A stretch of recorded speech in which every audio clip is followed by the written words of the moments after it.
Hello， 大家好。How could mean very. In such a case, how works as an adverb and is used right before an adjective.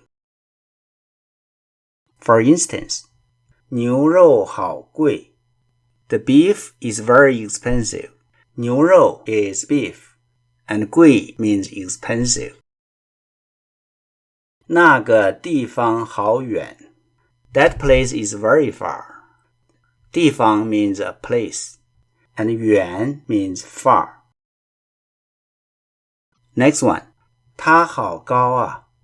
她好高啊. She is so tall. 她 means she, and 高 means tall.